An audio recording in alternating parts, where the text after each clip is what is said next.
அலங்கார பிரியனின் ஓங்காரம் ஒலித்திடும். ஓம் என் மந்திரத்தின் ரீங்காரம் ஜொலித்திடும்.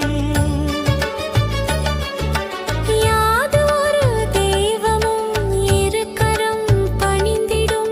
குமரனின் மாதவம் உலகமே அறிந்திடும்.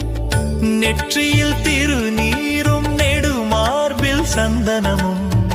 குமரனின் தெய்வீகம் நறுமண பன்னீரும்.